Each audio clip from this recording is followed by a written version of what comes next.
Next ఇంకోటి ఏంటంటే చలాన్ విషయం.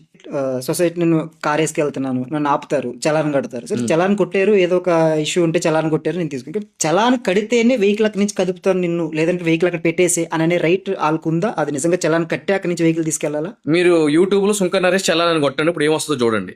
దాని మీద నేను కొన్ని వందల వీడియోలు చేశాను, హైకోర్టుకి వెళ్ళాను, ఆర్డర్లు కూడా తీసుకుని వచ్చాను.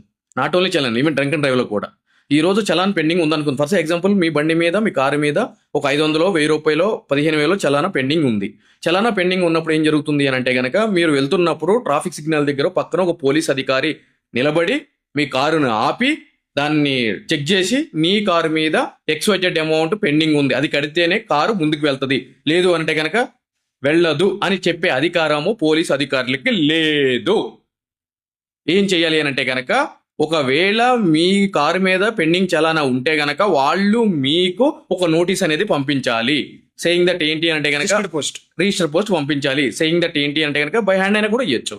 సేయింగ్ దట్ వాట్ ఏంటి అని అంటే గనక, మీ యొక్క వెహికల్ మీద ఇంత చలానా పెండింగ్ ఉంది కాబట్టి మీరు ఈ డేట్ లోపల దాన్ని కట్టాలి, లేదు అంటే గనక మేము చట్టపరమైన చర్యలు తీసుకుంటాము మీ మీద అని చెప్పని.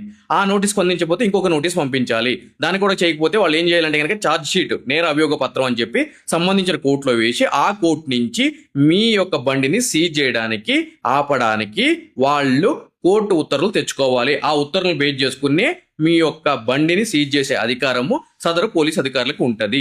ఒంటి మీద యూనిఫామ్ ఉంది కాబట్టి నన్ను ఎవడో అడుగుతాడని చెప్పి ఇష్టం వచ్చినట్టు చేస్తున్నారు.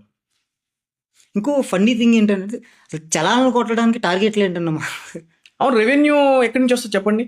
ఇప్పుడు చలాన్ అనేది నేను తప్పు చేస్తే నా వెహికల్ ఆపి కొడతారు. చలాన్ కొట్టడానికి టార్గెట్లు ఏంటన్నా? టార్గెట్ అంటే కనుక మరి రెవెన్యూ కావాలి, పోలీస్ అధికారులకి జీతాలు ఇవ్వాలి. అంటే ఇప్పుడు హాస్పిటల్స్ కి టార్గెట్లు ఉంటే ఎలా ఉంటుందో, చలాన్లు కొట్టడానికి టార్గెట్లు ఉంటే ఇంకా అలాగే ఉంది. అలానే ఉంది, మరి ఉంది, అలానే ఉంది.